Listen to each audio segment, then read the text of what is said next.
Shocking school scandal when self-defense becomes a crime.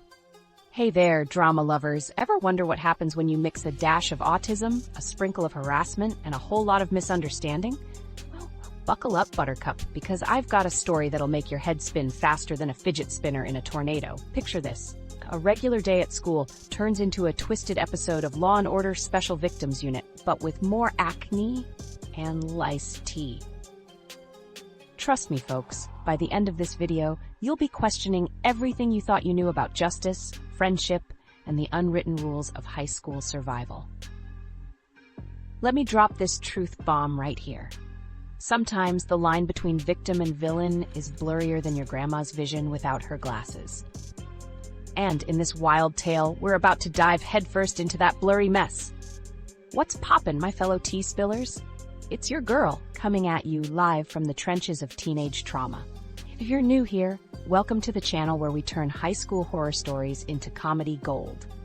Don't forget to smash that subscribe button harder than I'm about to smash some misconceptions. Today, we're diving into a story so spicy, it'll make your mom's secret chili recipe taste like vanilla ice cream. But before we jump in, let me slap a big ol' content warning on this bad boy. We're talking physical harassment, ableism accusations, and enough drama to make the Kardashians look like amateurs. If that's not your cup of tea, might I suggest my video on top 10 ways to avoid eye contact with your ex in the hallway. Alright, let's set the scene. Picture your average high school hallway. You've got your jocks, your nerds, your theater kids, dramatically reciting Shakespeare by the water fountain. And then there's me. Your everyday girl just trying to survive the hormone-fueled battleground we call high school. Now enter stage left. Troy. Known him since we were picking our noses in nursery school. Troy's got autism, which means he sees the world a little differently. And let me tell you, the way he saw me was about to turn my world upside down. Picture this.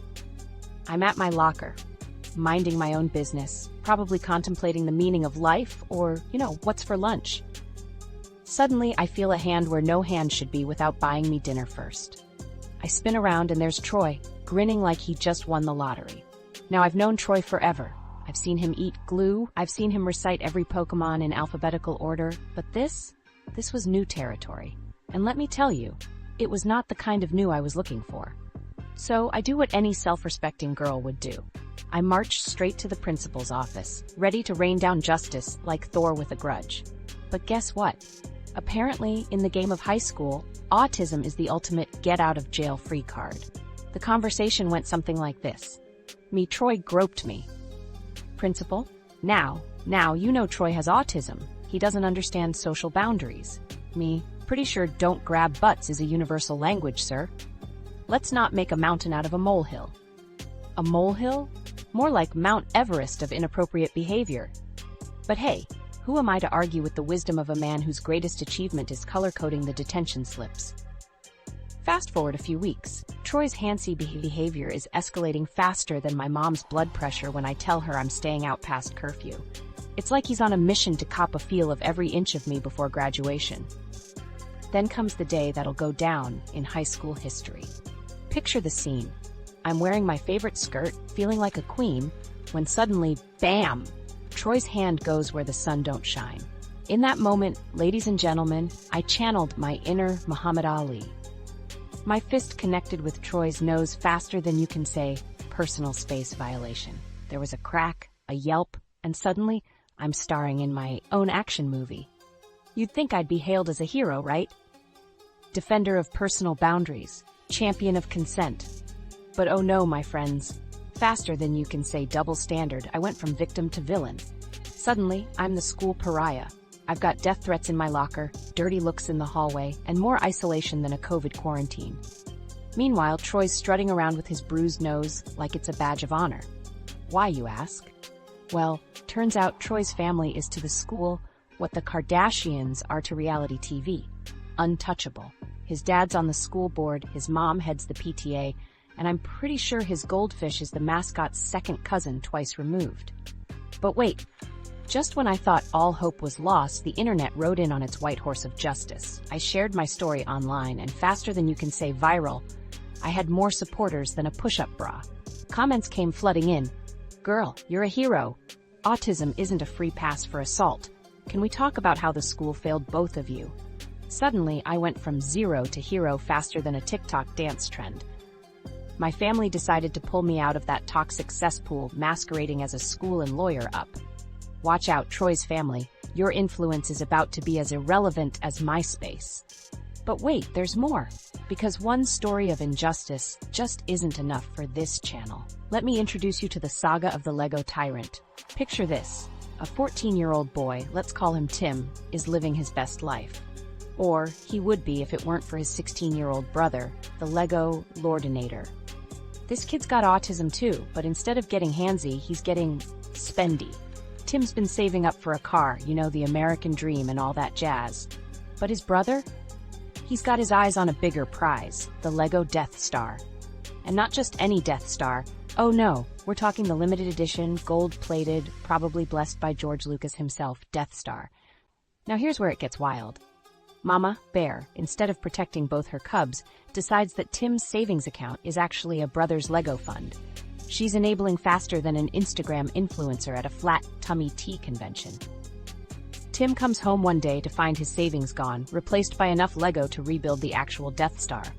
And Mom's response? Your brother's happiness is more important than your car dreams, sweetie. I'm sorry, what? Last time I checked, autism wasn't a rob your sibling blind pass. But in this house, apparently, it's Lego before legality. All right, folks, let's wrap up this roller coaster of teenage trauma and parental fails. What have we learned today? Well, for starters, autism isn't a get-out-of-jail-free card for assault or theft. It's a complex condition that requires understanding, support, and appropriate boundaries, not a blank check for bad behavior. The moral of the story? Stand up for yourself, even when the world seems to be against you. And if all else fails, the internet is always there to back you up, or tear you down. But let's focus on the positive. Now it's your turn. My drama-loving friends, drop your wildest school stories in the comments. Did you ever punch the class bully? Did your sibling steal your college fund for a life-size replica of the Millennium Falcon? I want to hear it all. And hey, if you enjoyed this wild ride, don't forget to smash that subscribe button. Trust me, you don't want to miss next week's video. I caught my math teacher selling algebra answers on the dark web. Before I go, let me leave you with this thought. In the game of life, sometimes you're the groper, sometimes you're the gropey, and sometimes you're the Lego-obsessed sibling. But no matter what, always be the one who stands up for what's right, even if it means a trip to the principal's office. Until next time, keep it weird, keep it wild, and for the love of all that is holy, keep your hands to yourself. Peace out, Drama Llamas. Mechanic's Revenge. How I Turned the Tables at My Ex-Fiancé's Office Party. Hey there, YouTube. Buckle up, because boy, do I have a story for you. Picture this. A fancy office party, a bunch of suits, and one grease-stained mechanic about to flip the script on his stuck-up fiancé. That's right, folks. I'm about to take you on a wild ride through the night. I chose a socket wrench over a diamond ring. Trust me, you won't want to miss this. What's up, gearheads and drama lovers? I'm your host, Jake the Junkyard Genius, and today, I'm serving up a tale spicier than that burrito you regretted eating last night. Now, before we dive in, let me give you the 411. I'm your average, everyday mechanic. You know, the guy who makes your car purr like a kitten and your wallet cry like a baby. But little did I know, I was about to become YouTube's newest sensation. All thanks to one supposedly glamorous office party gone hilariously wrong.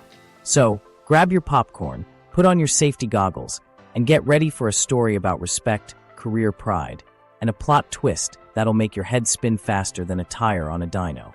Oh, and don't worry, no actual wrenches were thrown in the making of this breakup story.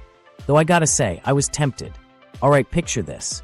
There I was, Jake the Grease Monkey, all dolled up in my Sunday best. And by Sunday best, I mean the only suit I own that doesn't have an oil stain on it. I had my hair slicked back, shoes shined, and even managed to get most of the grime out from under my fingernails. I looked like a Walmart version of James Bond, licensed to change your oil and unclog your fuel injectors. I strutted into that corporate shindig like I owned the place. Spoiler alert, I didn't. But hey, fake it till you make it, right? Now, I'll be honest with you. I felt about as comfortable as a pig at a bacon festival.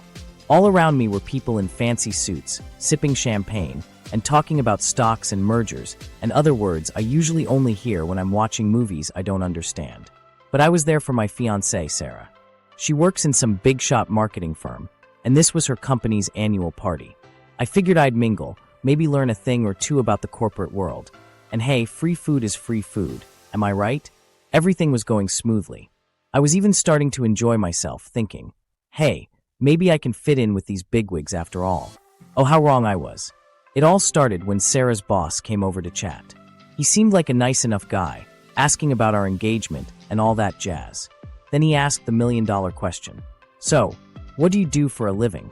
Before I could open my mouth, Sarah jumped in with a laugh that sounded faker than a $3 bill. Oh, Jake, he's just a mechanic. Now, I could have let that slide. Maybe she was nervous, right? But oh no, folks. It got worse. Sarah started going on about how I tinker with cars all day, and how it's cute that I think I can make a career out of it.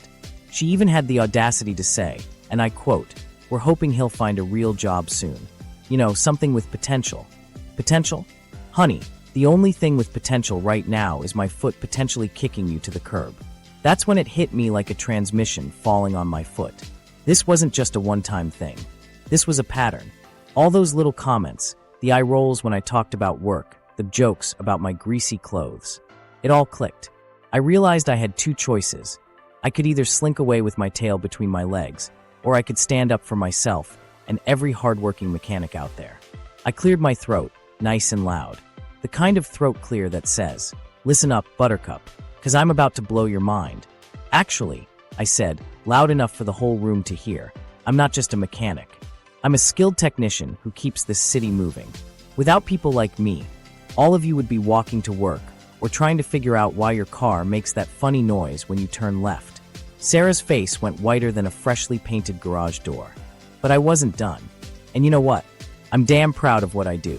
But what I'm not proud of is being engaged to someone who doesn't respect me or my career.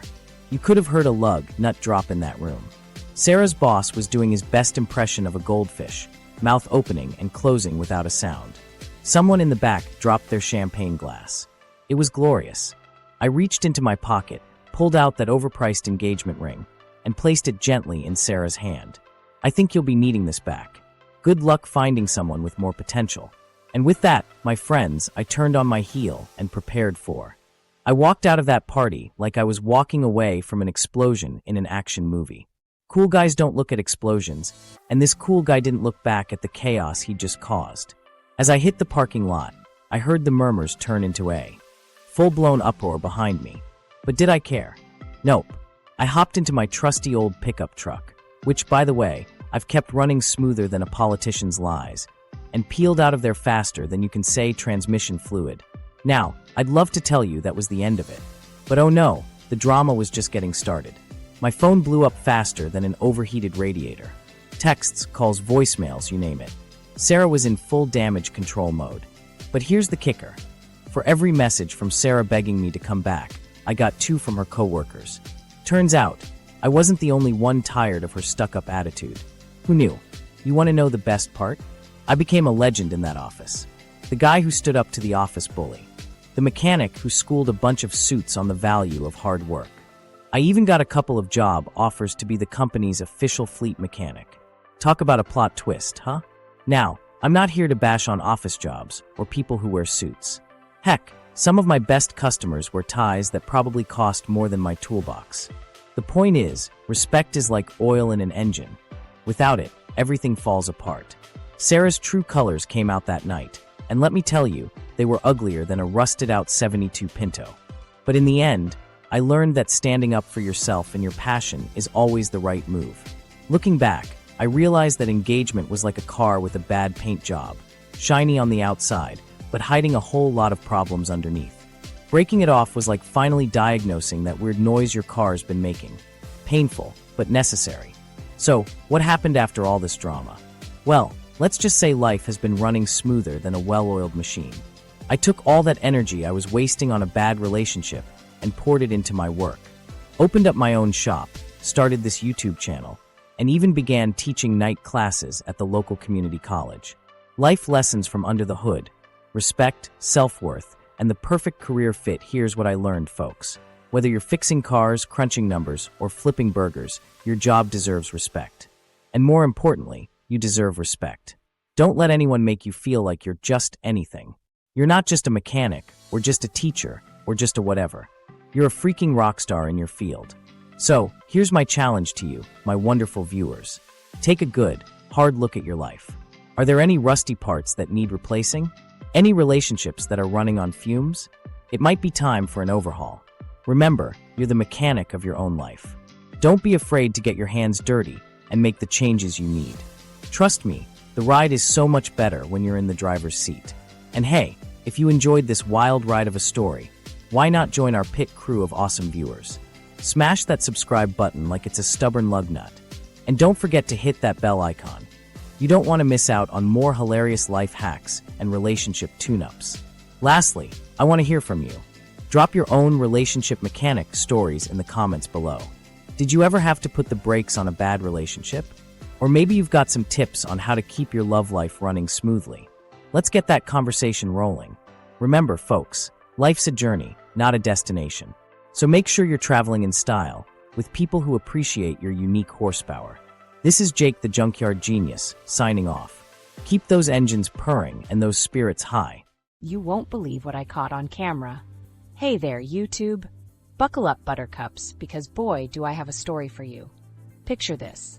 It's a regular Tuesday afternoon. I'm minding my own business, about to grab a snack from the kitchen, when bam! I stumble upon a scene so shocking, it'll make your grandma's soap operas look like Sesame Street. What did I see, you ask? Oh, just my husband and my best friend doing the horizontal mambo on our kitchen counter. Yeah, you heard that right. The same counter where I make my famous 7-layer dip. Talk about a recipe for disaster.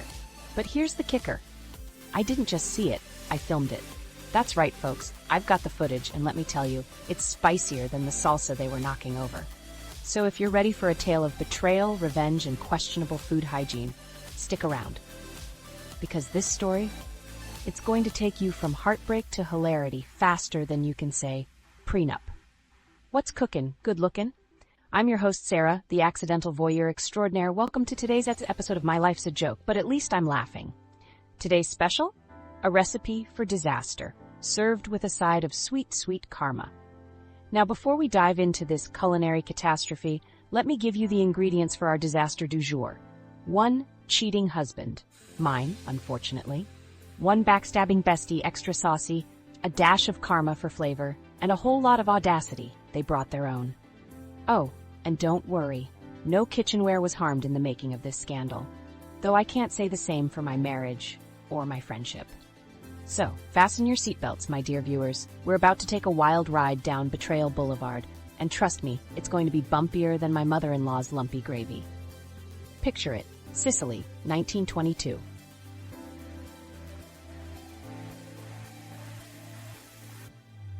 Just kidding. It was actually last month, right here in good old suburbia, USA. I was having a perfectly normal Tuesday. You know the kind, where you're wondering if you remembered to switch the laundry and debating whether it's too early for wine. Spoiler alert, it's never too early. I had just finished a riveting episode of Real Housewives of Who Cares and decided it was time for a snack. Little did I know, I was about to walk into my own reality show drama. So there I was, innocently walking into my kitchen, dreaming of the leftover pizza calling my name. But as I rounded the corner, I saw something that made me wish I'd gone for a jog instead. And let me tell you, I never wish I'd gone for a jog. There, on my beloved kitchen counter, the same one where I'd lovingly prepared countless meals, was my husband Tom and my supposed best friend, Abby. And they weren't exactly making a sandwich, if you catch my drift. Now, I could describe the scene in detail, but this is a family-friendly channel. Let's just say it involved less clothing than a nudist colony and more noise than a heavy metal concert. Oh, and my favorite salad bowl was dangerously close to becoming collateral damage. In that moment, I had 2 choices. I could either scream and cause a scene, or I could channel my inner James Bond and gather some evidence. Guess which one I chose? That's right, I went full spy mode. I whipped out my phone faster than you can say divorce lawyer and started recording. And let me tell you, these two were so caught up in their little counter-quickie that they didn't even notice me. I felt like David Attenborough narrating a nature documentary. Here we see the wild cheaters in their natural habitat, completely oblivious to the impending doom about to rain down upon them. Once I had enough footage to make even a porn director blush, I decided it was time for the grand finale. I cleared my throat and said in my sweetest voice, "Hey guys, smile for the camera. I swear I've never seen two people move so fast." Tom fell off the counter, taking my favorite dish towel with him. It's in the trash now, don't worry. Abby screamed so loud, I'm pretty sure dogs in the next county started barking. The next few minutes were a blur of frantic explanations, tearful apologies, and me laughing so hard I thought I might pass out. I mean, come on. The looks on their faces? Priceless. I should have sold tickets. Needless to say, Tom was served with divorce papers faster than you can say I do. And Abby? Well, let's just say she's no longer on my Christmas card list. Now, here's where things get a little complicated. My daughter, Emily, bless her heart, decided to take her father's side in all this. I know. I raised her better than that. But apparently, the allure of Daddy's credit card was too strong to resist. So now, not only is Emily defending Tom's actions, I'm sorry, sweetie, but there's no defense for turning our kitchen into the set of a bad porno. She's also playing free babysitter to Tom and Abby's love child. Yeah, you heard that right. Apparently, their little counter rendezvous wasn't a one-time thing. I've tried to talk some sense into Emily, but she's convinced that Dad just made a mistake, and that Abby really needs the help. Well, honey, I really needed a faithful husband and a loyal best friend, but we can't always get what we want, can we? Now, you might be wondering what happened to our dynamic duo of deceit after all this. Well, grab some popcorn because this is where it gets good. Tom, it turns out, had been carrying on this affair at work too. Surprise, surprise, his boss wasn't too thrilled about him turning the supply closet into his personal love nest. So now, my ex-husband is not just an ex, he's also an ex-employee. As for Abby, her husband Kyle, yes, she was married too. The plot thickens. Kicked her out faster than you can say homewrecker. So now Tom and Abby are shacking up together. Ah, isn't that sweet? Two jobless, homeless cheaters living their best life. But wait, there's more. They're living with Emily. That's right. My daughter decided to take in these two lovebirds. I guess she figured if she was going to be their unpaid nanny, she might as well have them under her roof. Talk about bringing your work home with you. Poor Abby, and by poor I mean karma's a witch, isn't it? She thought she was trading up when she decided to play house with Tom. But it turns out her skills as a homewrecker don't translate well to being a homemaker. From what Emily tells me, in between her pleas for me to just give them a chance, Mom, Abby can't cook to save her life. Apparently she tried to make spaghetti the other day and somehow managed to set off the smoke alarm with cold pasta. I didn't even know that was possible, and don't even get me started on her cleaning skills. Emily says the place looks like a frat house after a 3-day bender.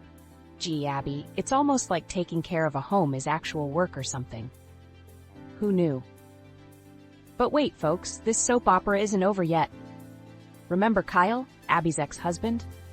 Well, he's not taking this lying down. No siree, Kyle has lawyered up and is going for full custody of their kids. And honestly, I'm Team Kyle all the way. Turns out Abby's been so busy playing house with Tom that she's been neglecting her own children. Kyle's got a stack of evidence that would make a divorce lawyer weep with joy. Missed school events, forgotten doctor's appointments, and even a birthday party where Abby was a no-show. So now, not only is Abby juggling her new life as a failed homemaker, she's also fighting a losing battle in court. I'd say my heart goes out to her, but, well, that would be a lie. Pass the popcorn. This is better than any reality show.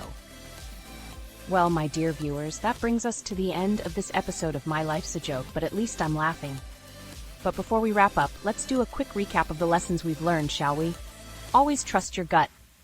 And if your gut tells you to install a nanny cam in your kitchen, do it. If you're going to cheat, maybe don't do it on the same surface where your spouse makes Sunday dinner. Just a thought. Karma is real, and she has a wicked sense of humor. As for me, I'm living my best life, folks. I've got a new apartment, a new outlook on life, and a viral video that's racking up more views than a cat playing piano. Who knew my marital disaster would be my ticket to YouTube stardom? Now, if you've enjoyed this little tale of betrayal and kitchen hygiene violations, make sure to hit that subscribe button. Trust me, you don't want to miss the next episode of Cheaters in the Kitchen. Will Tom and Abby learn to adult? Will Emily finally see the light? Will Kyle get full custody? Tune in to find out. And hey, while you're at it, why not join our No More Naive Club? Just hit that bell icon for instant drama alerts. Because let's face it, my life is the gift that keeps on giving. Oh, and don't forget to share this video. You never know, you might be helping a friend spot a cheater faster than they can say, "Is that a bun in the oven, or are you just happy to see me?" Before I go, I want to hear from you. Drop a comment below with your craziest, caught-in-the-act story. Don't worry, this is a judgment-free zone, unless you're Tom or Abby, in which case, judgment away, folks. Until next time, remember, love is blind, but the neighbors aren't. Keep those curtains closed, people. I asked my girlfriend for old pictures and found a shocking video of her with. Hey there, YouTube. It's your boy, coming at you with another wild story from my life. So picture this. It's a lazy Sunday afternoon, and I'm chilling on the couch with my girlfriend, Sarah. We're doing that thing couples do, scrolling through old photos on our phones, laughing at our questionable fashion choices from years ago. But little did I know, this innocent trip down memory lane was about to turn into a roller coaster ride that would make even the craziest reality TV show look tame. Buckle up, folks, because you're not going to believe what I found. So there we were, snuggled up on the couch, Sarah's head on my shoulder as we flipped through her old pictures. "Oh my God, look at my hair," she'd giggle, showing me a photo from her college days. I'd counter with an equally embarrassing selfie from my trying too hard to be cool phase. But then, as I'm swiping through, something catches my eye. It's not a photo, but a video file. Now, I'm not usually the snooping type, but the thumbnail, let's just say it piqued my interest. I hit play, and suddenly, it's like I'm watching a scene from the Twilight Zone. There's Sarah, looking a few years younger, clearly tipsy, and she's with Mark.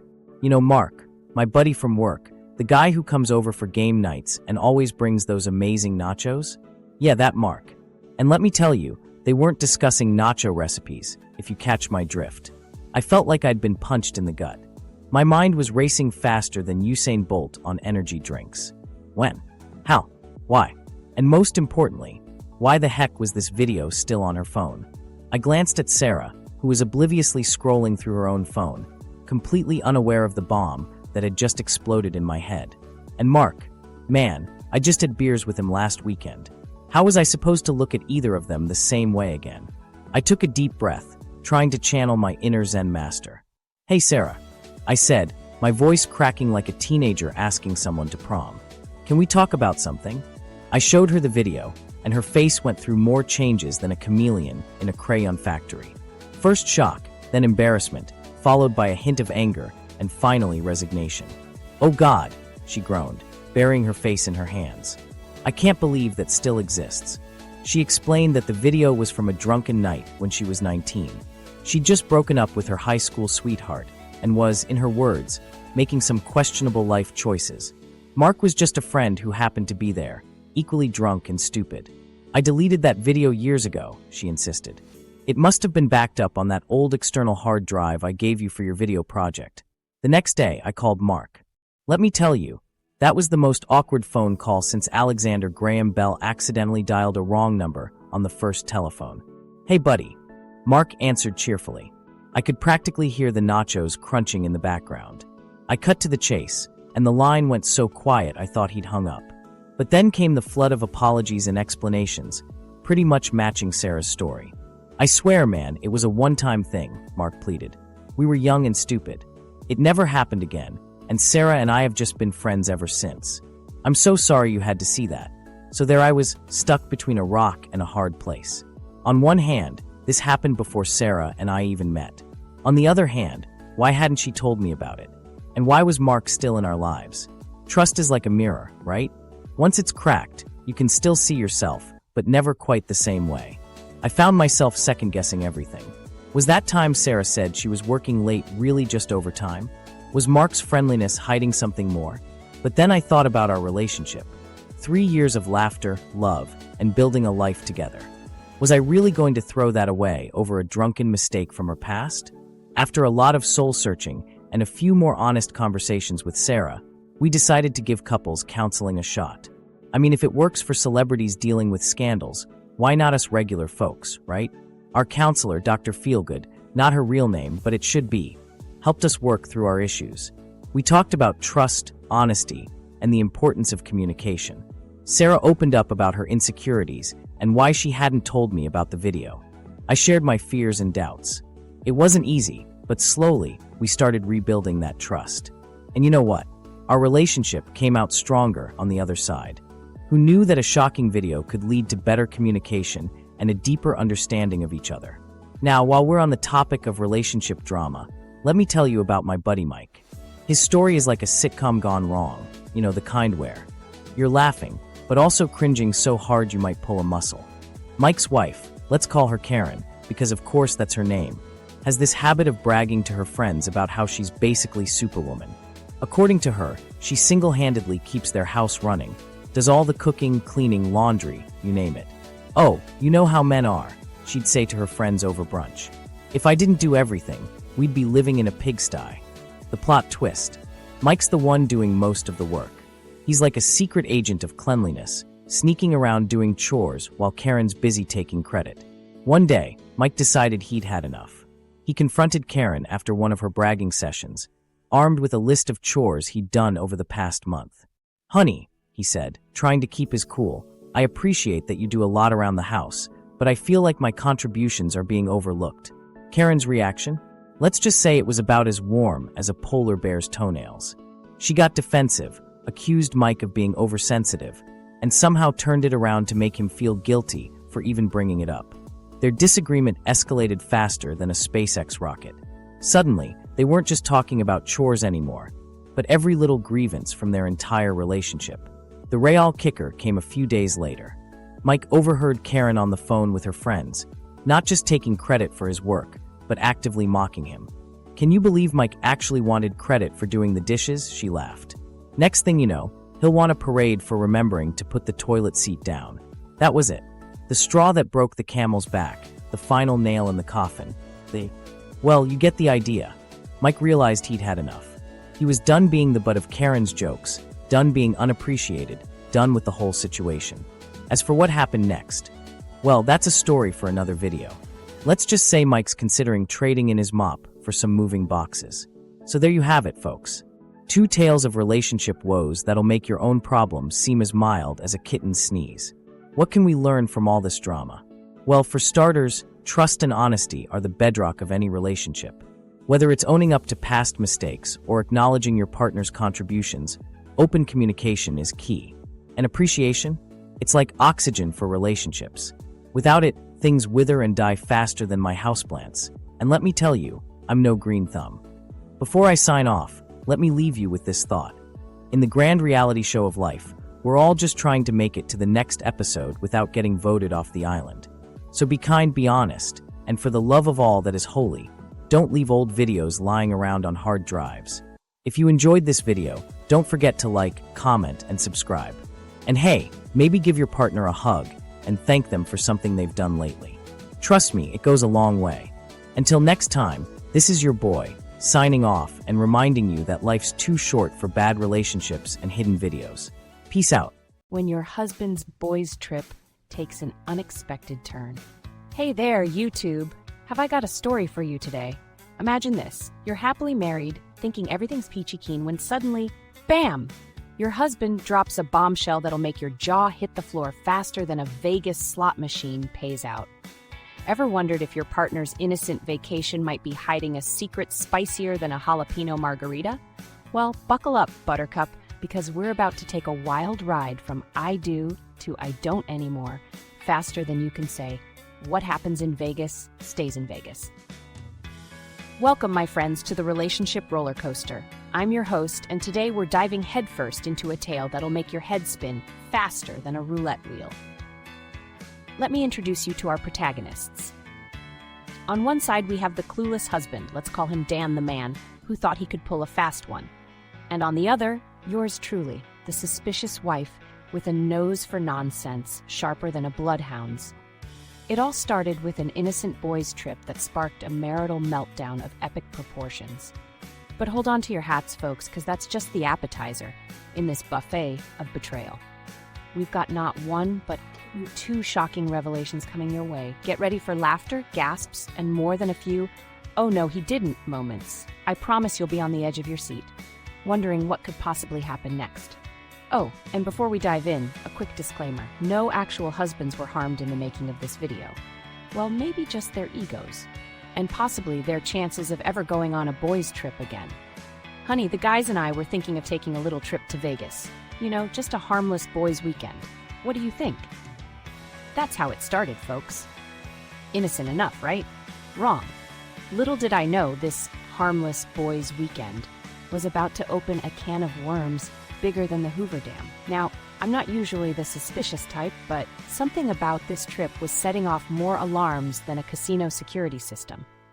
For starters, Dan was being way too secretive about the details, and when I asked who was going, he mumbled something about the usual suspects and quickly changed the subject. But the real kicker? I overheard him on the phone with my brother Tom, giggling like schoolgirls planning a slumber party. Now, don't get me wrong, I love that Dan and Tom get along, but this level of excitement? Over a boys' trip? Something smelled fishier than the all-you-can-eat seafood buffet at the Bellagio. Folks, prepare yourselves. What I'm about to tell you is going to knock your socks off. Are you ready? Are you sure? Okay, here goes. I discovered that this wasn't just any old boys' trip. Oh no, this was what they call a gaycation. That's right, you heard me correctly. A gaycation. Apparently it's this new trend where straight men go on vacation together to engage in, shall we say, not-so-straight activities, all while maintaining that they're as heterosexual as a ruler. What's the big deal? All straight men do this. You're just being homophobic for not understanding. Homophobic? Me? For not wanting my husband to go on a trip specifically designed for him to hook up with other men? I was so shocked, I nearly choked on my morning coffee. But wait, there's more. As if this wasn't enough of a plot twist, I then found out that the other man Dan was planning this gaycation with was none other than my brother's husband, Steve. That's right, folks. My husband and my brother-in-law were planning a secret rendezvous in Sin City, all under the guise of a boys' trip. Talk about keeping it in the family. Needless to say, this little revelation put a slight damper on our marital bliss. And by slight damper, I mean it was like a Category 5 hurricane hit our relationship. Shockingly, finding out your husband is planning a secret gay tryst with your brother-in-law isn't for marital harmony. Who knew? Faster than you can say divorce lawyer, we went from I do to I don't anymore. It turns out, what happens in Vegas doesn't always stay in Vegas. Sometimes it comes home and blows up your entire life. Now, you might think that's the end of our story, but oh no, my friends, we're just getting started. While I was dealing with my marital meltdown, my best friend Sarah was having her own relationship roller coaster. Buckle up, because this one's a doozy. Sarah had just gotten engaged to her boyfriend of 3 years, Mark. Everything seemed perfect. The ring, the proposal, the future plans. But then, Mark dropped a bombshell that made my husband's gaycation look like a walk in the park. You see, Sarah had been raising her younger brother Jake ever since their parents passed away in a tragic accident. Jake was like a son to her, and everyone knew they were a package deal. Honey, I've been thinking, after we get married, we should send Jake to boarding school. You know, so we can start our life together. Just the two of us. Sarah was shocked. Stunned, flabbergasted, all the synonyms for holy guacamole. Did he really just say that? She couldn't believe that the man she thought she knew could even suggest such a thing. It quickly turned into a showdown of epic proportions. On one side, Mark, arguing for their fresh start as a married couple. On the other, Sarah, fighting for the brother she'd raised and loved like a son. In the end, Sarah made a decision that would make any family-first person proud. She chose her brother over her fiancé, kicking Mark to the curb faster than you can say family comes first. If you can't accept Jake as part of our family, then there is no bower. Goodbye, Mark. Don't let the door hit you on the way out. And just like that, Sarah went from bride-to-be to single and fabulous, all because she stood up for what really mattered. Ooh, what a wild ride, right? From Vegas dreams to family first decisions, we've seen it all today. Let's recap, shall we? We started with a husband planning a secret gaycation with his brother-in-law and ended with a fiancé getting the boot for trying to separate a sister from her brother. If there's a moral to our story, it's this: trust your gut, prioritize your values, and always read the fine print before agreeing to a boys' trip to Vegas. Now, I know you're all dying to share your own crazy relationship stories. Don't be shy. Drop them in the comments below. I promise, no matter how wild you think your story is, it probably can't beat a gaycation gone wrong. And hey, if you enjoyed this roller coaster of relationship drama, why not stick around for more? Hit that subscribe button and ring that bell. Trust me, you won't want to miss next week's episode. My mother-in-law tried to crash our honeymoon. Set your reminders, folks, it's going to be a doozy. For daily doses of relationship humor and more behind-the-scenes drama, follow us on all our social media channels. And if you're feeling extra generous and want access to exclusive content, head on over to our Patreon page. Your support keeps these wild stories coming. Remember, folks, in the game of love, sometimes you win, sometimes you lose, and sometimes you end up with a story so crazy, you just have to share it on YouTube. Until next time, keep those relationships spicy, but maybe not gaycation spicy. Bye for now, YouTube. The day my world turned upside down. Hey there, YouTube. Buckle up, because I'm about to take you on a wild ride through the craziest plot twist of my life. Picture this.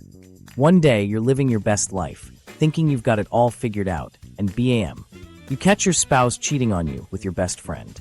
Talk about a double whammy, right? Now, I know what you're thinking.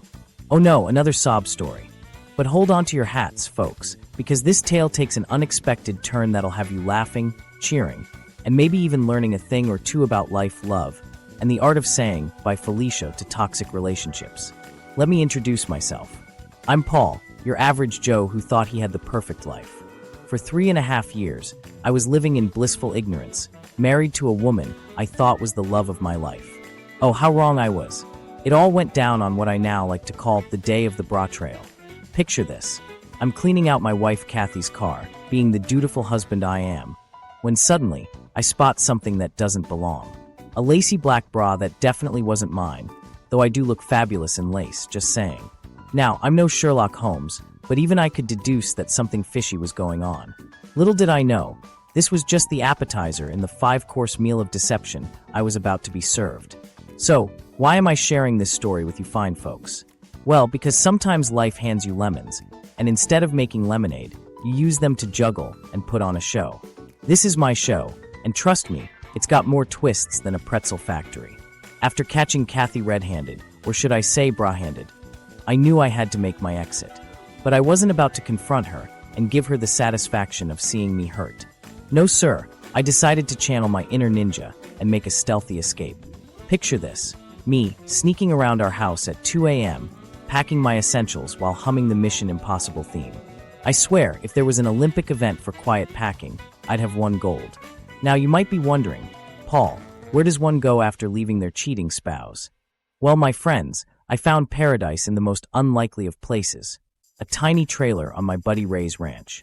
Let me tell you, downsizing from a house to a trailer is like playing real-life Tetris. But you know what? I've never felt more alive. Who needs a mansion when you've got freedom, peace of mind, and a toilet that doubles as a shower? Multitasking at its finest, folks. Speaking of Ray, let me introduce you to the unexpected hero of this story. This guy didn't just offer me a place to stay. He became my wingman, my therapist, and my personal comedy show all rolled into one. Ray's the kind of friend who'll help you move a body and make you laugh while doing it. Not that we've moved any bodies yet. Now, you'd think Kathy would take the hint when I disappeared without a trace. But oh no, she was more persistent than a telemarketer on commission. Voicemails, texts, emails. I swear, I half expected a carrier pigeon to show up with a note tied to its leg. I've got to hand it to her, though. Her creativity in trying to reach me was almost impressive. Almost. But let me tell you, there's something incredibly satisfying about hitting that delete button over and over again. Fast forward a year, and guess who shows up at my trailer door? That's right, Kathy herself, looking like she just stepped out of a soap opera. I half expected dramatic music to start playing in the background. There she was, all teary-eyed and full of apologies, begging for a second chance. And you know what? For a split second, I almost felt bad for her. Almost. But then I remembered something important. I deserve better. So, I channeled my inner sass queen and delivered the performance of a lifetime.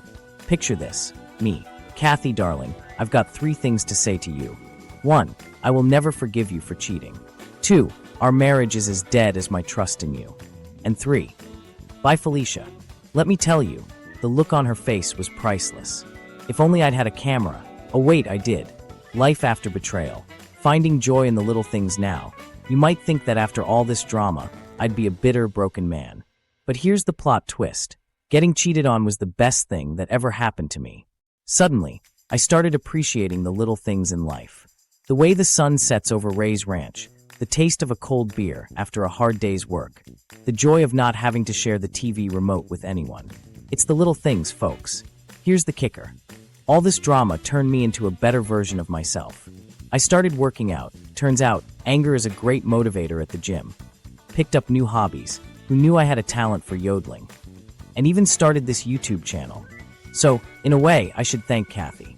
Her betrayal was the kick in the pants I needed to start living my best life. Thanks, Kathy. Now, I'm not saying it was easy to let go of the past, but I've found that a good sense of humor and a healthy dose of sass can work wonders. Every time I felt down, I'd channel my inner sassy black woman and say, "Honey, you're too fabulous for this drama." And you know what? It worked. The more I embraced my new drama-free life, the happier I became.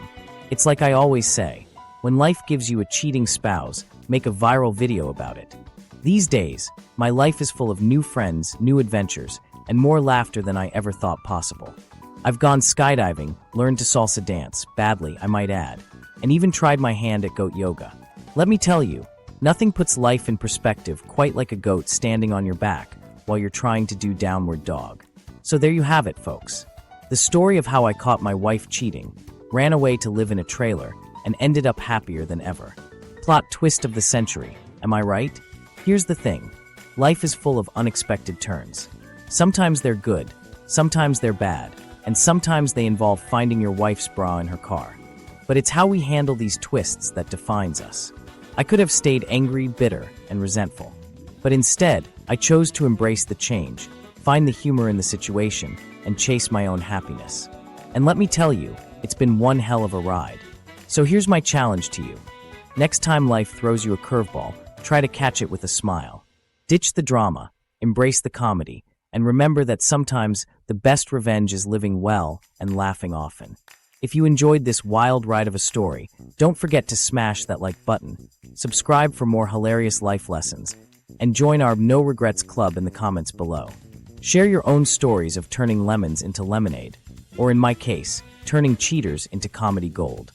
Stay tuned, because I've got plenty more outrageous stories coming your way.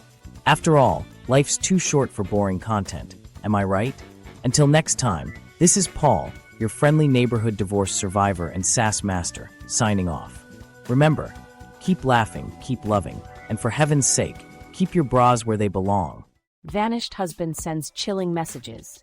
A hilarious twist. Hey there, fellow YouTube sleuths. Buckle up, because I'm about to take you on a wild ride that'll make your head spin faster than a washing machine on steroids. Picture this. One day, your loving husband kisses you goodbye, heads off on a so-called business trip, and poof, he vanishes into thin air like a magician's assistant. But wait, there's more. Just when you think you've seen the last of him, your phone buzzes with the most bizarre text messages this side of Area 51. That's right, folks. We're diving headfirst into the mysterious case of the vanishing husband and his chilling messages. But don't worry, this isn't your run-of-the-mill true crime story. Oh no, we're about to uncover a twist so hilarious, it'll have you spitting out your coffee and questioning everything you thought you knew about marital bliss. Welcome, welcome, one and all, to another episode of Marital Mayhem, where we unravel the most bizarre relationship mysteries this side of divorce court. I'm your host, Detective Chuckles, and today we're diving deep into a case that'll make your last bad date look like a walk in the park. Now, before we get started, I've got to warn you. this story contains more twists and turns than a pretzel factory. So, if you're prone to dizziness, you might want to grab onto something sturdy. And remember, folks, no husbands were harmed in the making of this video. Well, except maybe their pride. Today's case file, The Vanishing Husband Caper. It's got everything: mystery, suspense, and more red flags than a bullfighting convention. So grab your popcorn, put on your detective hats, and let's solve this marital mystery together. Picture this. It's a beautiful Tuesday morning.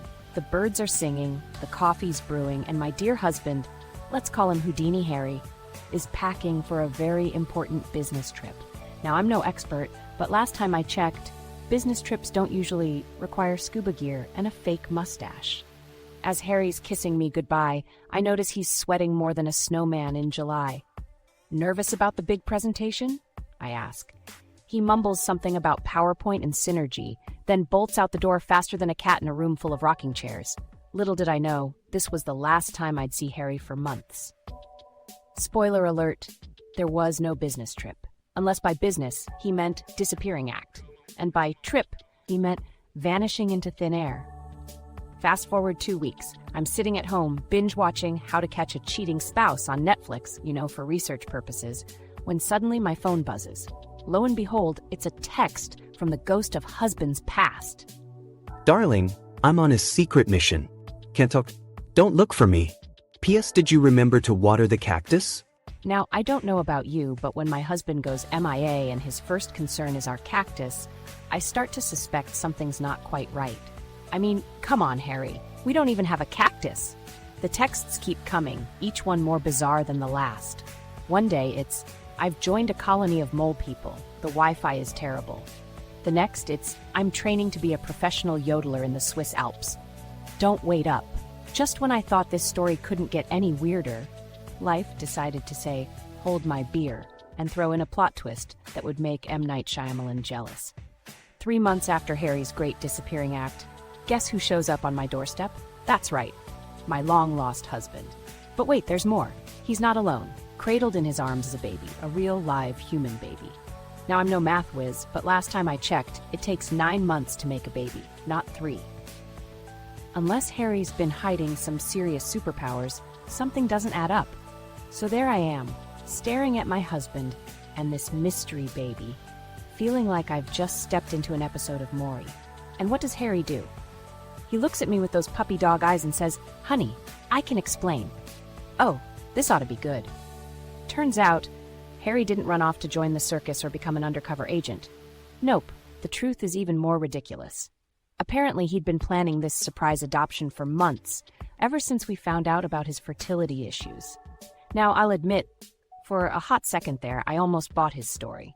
I mean, who wouldn't want to believe their husband was just an idiot with good intentions, rather than a lying, cheating, well, you get the idea. But then, like a bolt of lightning from the comedy gods, it hit me. This whole situation was so absurd, so utterly ridiculous, that I couldn't help but laugh. And once I started, I couldn't stop. There I was, doubled over in hysterics, while Harry stood there, baby in arms, looking more confused than a dog at a cat convention. After I finally caught my breath, I looked at Harry and said, "Honey, I appreciate the effort. Really, I do. But next time you want to surprise me, maybe stick to flowers or chocolates, like a normal person." And just like that, I closed the door on Harry, his surprise baby, and our crazy mixed-up marriage.